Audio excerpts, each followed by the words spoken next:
Alright guys, welcome back. Yesterday I listened to Kalonzo Musyoka. And before I proceed, just listen this from Kalonzo himself. Ama wewe wengine wanasema ai, kama Uhuru amejitokeza namna hii, afadhali neutralize physically. Wakijaribu. Wakijaribu. I mean, they will be gone for. You know, we must have order here. Okay. You know, we're also consumers of intelligence. Na kusema they may have to deal with Uhuru Kenyatta to physically liquidate him. Wewe fikiria. And I'm sure Uhuru is not a coward. He's not a coward. Physically liquidate means what? To liquidate ni kuua. Plainly. Ni kuua. To physically liquidate a person ni kumuua. So wakiona Uhuru akiweka msimamo wake na kina Kalonzo na kina Rigiji na wale wengine wanaona wameenda nyumbani. So we are aware. Wengine wamesema hivyo. Yeah, we are aware. We have that intelligence. Okay. Mikutano mnafanya, pesa inatoka kwa Uhuru Kenyatta. Ai.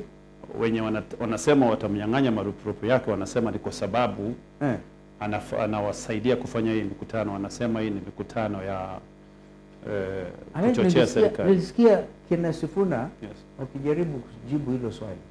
Kwa walikashifu kwamba nyinyi linda mwananchi, mnapatiwa pesa na Uhuru Kenyatta. I think Edwin Sifuna aliwajibu vizuri sana. Sisi vile tulivyo. Tuko na marafiki wengi sana. Don't you know, Wakenya wengi wako tayari wacha Uhuru Kenyatta. Pengine wakati itafika hata yeye tumwambie pengine utusaidie, kwa mfano changa 100,000 kama wengine wanachanga. Ako na haki ya kufanya hivyo. Lakini for now ni makosa kusema ati Uhuru Kenyatta ndiye anafadhili shughuli za United Alternative Government. Rais mstaafu Uhuru Kenyatta akizingatia mambo ya Jubilee. Na unaona sasa anashtumiwa. Na wale wakora wengine hapa, vijana wajitokeza kumtisha, ajui ako na haki zake za kikatiba. So I want to tell them, kwanza leo hii hiyo wawache. Kalonzo is trying to allude that the so-called William Samoei Ruto's government is after one man, and not just after him, but they want to kill him, Uhuru Kenyatta.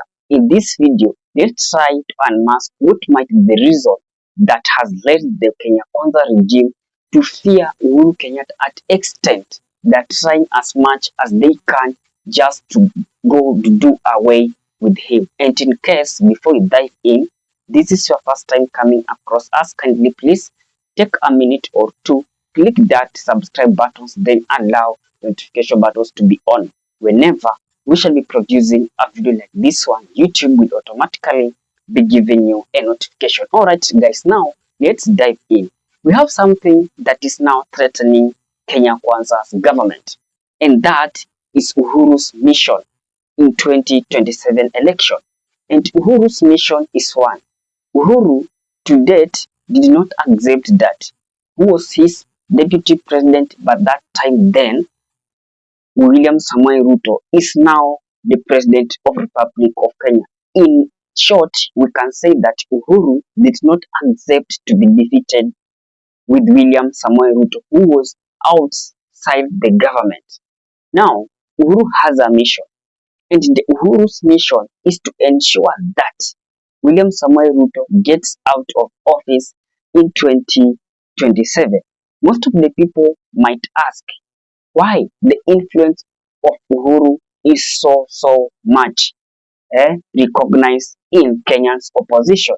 We have witnessed the meetings that has been in this country, the so-called Linda Mwananchi meeting. And at times, this meeting is now being drawn, or rather this meeting is being linked to the former president Uhuru Kenyatta. Why so? Uhuru has something that normally called deep pocket, and that deep pocket, he can finance a presidential campaign, or rather he can finance a presidential campaign. Not just financing presidential campaign, but also he can fund the political rallies that the opposition might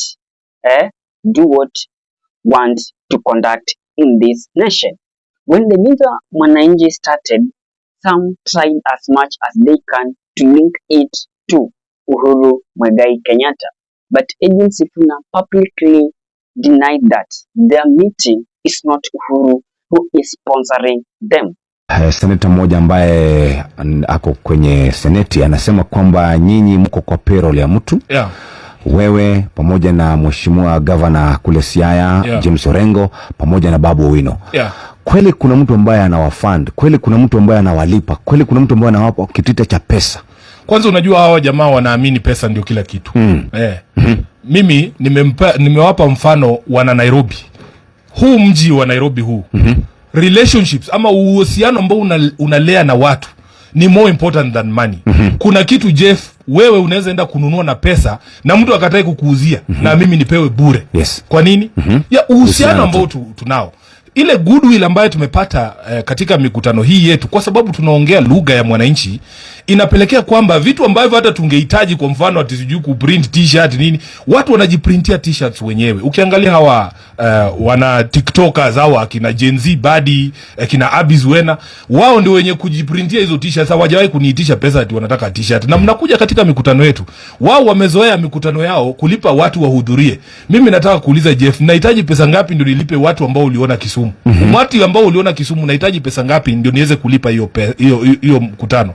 Sisi tumewaambia kwa sababu wako na asasi za inaitwa nini hizi security apparatus.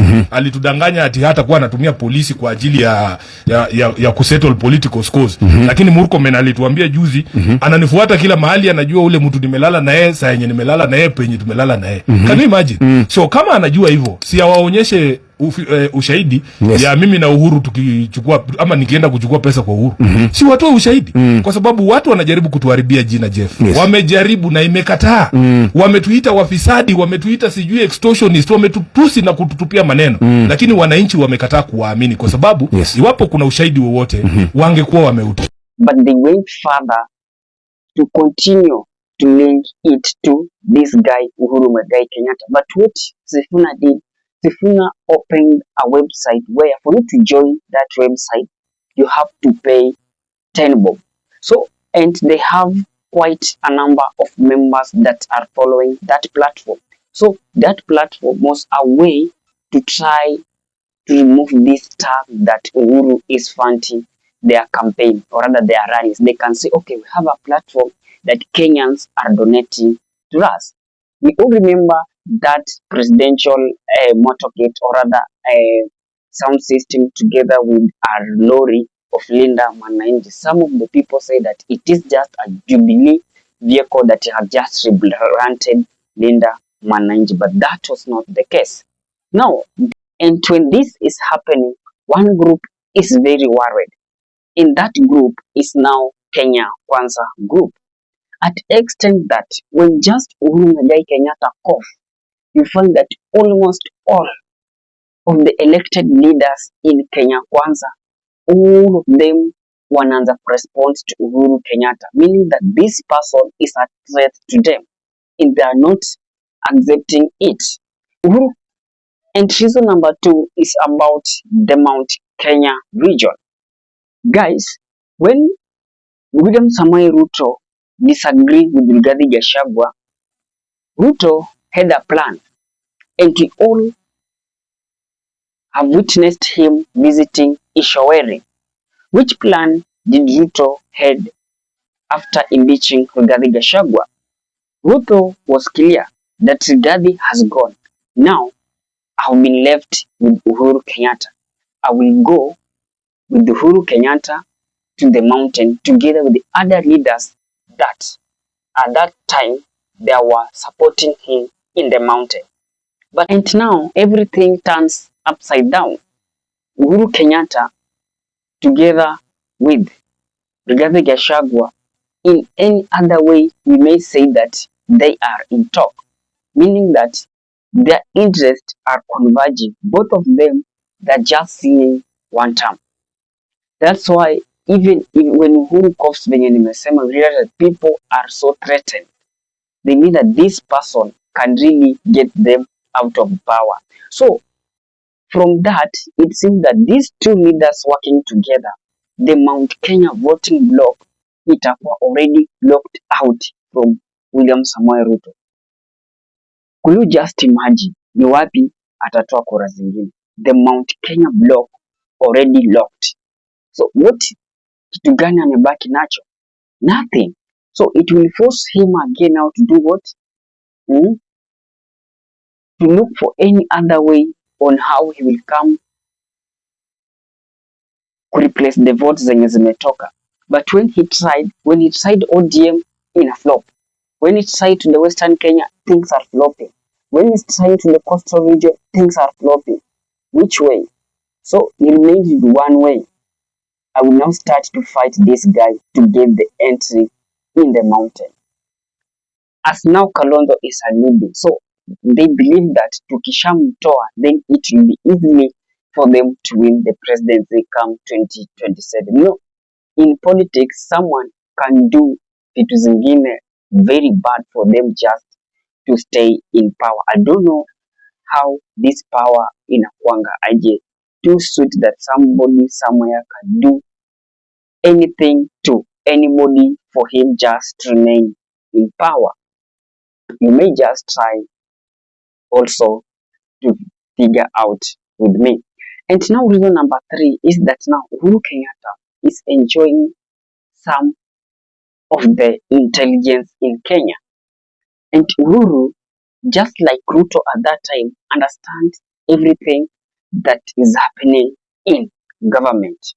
And that is rattling these people greatly. And now you find that you have two people who are outside the government, but these people are consuming their real intelligence. That is regarding Gachagua and Uhuru Kenyatta, meaning that these people, whatever you will be planning, they already know, they already have a clue, they already aware of what you are going to do. So what will be the main suluhisho yako itakuwa gani? To get rid of one so that you remain with one. But if you have both two, these people will give you a very sleepless night, and it will be difficult for him to do what?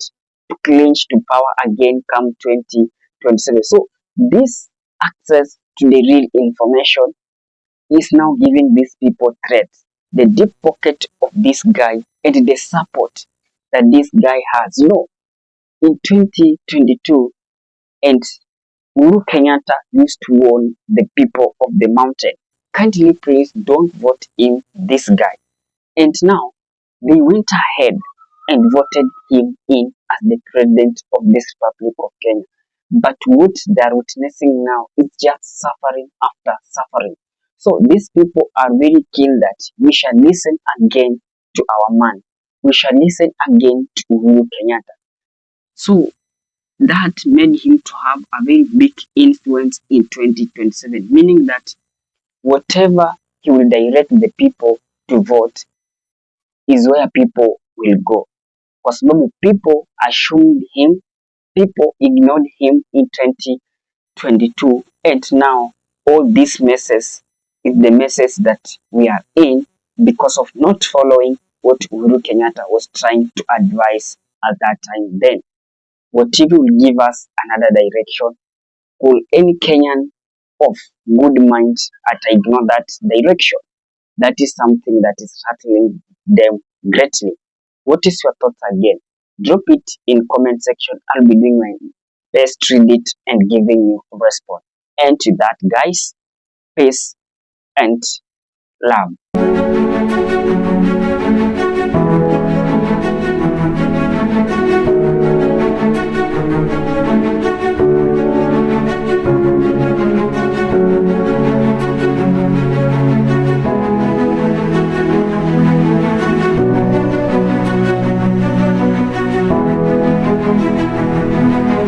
And with that, guys, thank you for choosing Kenya Political Brief as your primary news platform, more so on politics. Kindly please share this video to a friend.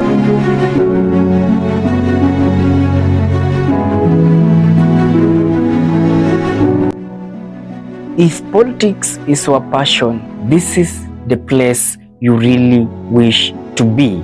Kindly subscribe. Bye bye.